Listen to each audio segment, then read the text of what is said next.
In this last video then on diet, nutrition and hydration, we're going to be looking at hydration. You can see here you need to know the reasons for maintaining water balance, so maintaining hydration, and the effects of dehydration on the body. So we're going to start by looking at what dehydration is, and then we're going to be looking at the effects of dehydration on the body. And I want you to be thinking as we go through how this has an impact on performance. We'll look at that down here, but these points here that we're going to be looking at are really useful for you to be applying to your own sport perhaps, or to sports where you can see that there's an immediate connection.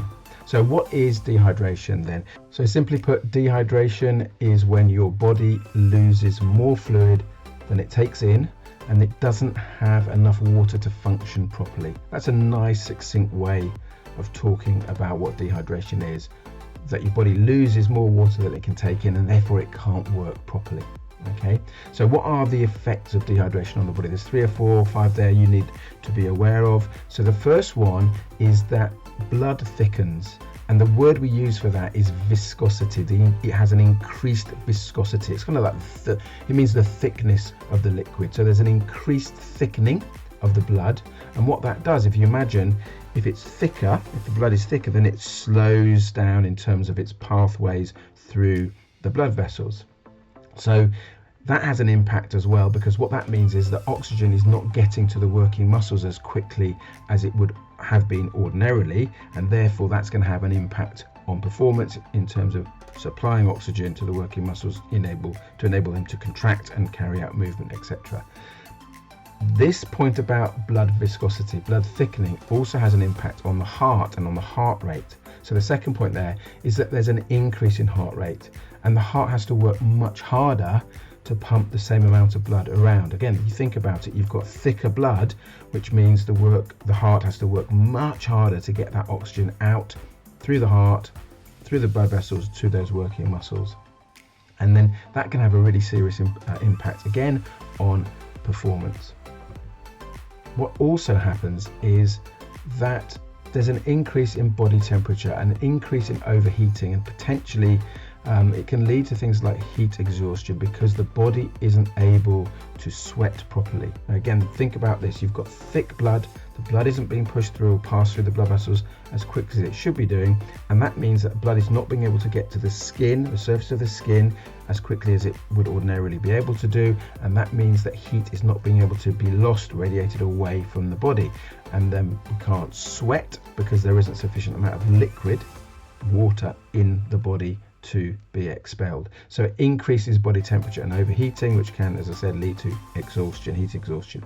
The other things that happen as well is that if we haven't got sufficient amount of water in our system, then that can lead to things to do with the brain and decision making and concentration. So the next point is it slows down reactions. So it takes longer for us to process information, it takes longer for us to respond to things, and it takes, perhaps we don't make correct decisions because we're not in that frame of mind to be able to do so.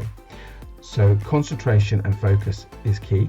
And lastly, and perhaps this is the one which you might have thought of straight away initially, is that it can lead to muscle fatigue and muscle cramps.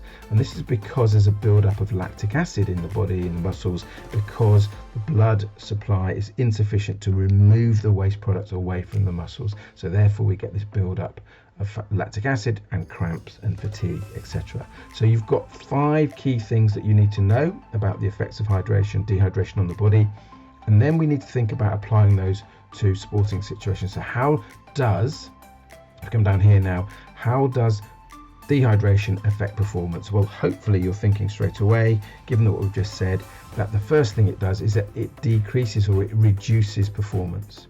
Okay, let's have a little bit of a look at that. And what I want you to think about here in this area is think about your own sport. As I said, think about sports where you can apply this reduction or decrease in performance. So it decreases or reduces performance.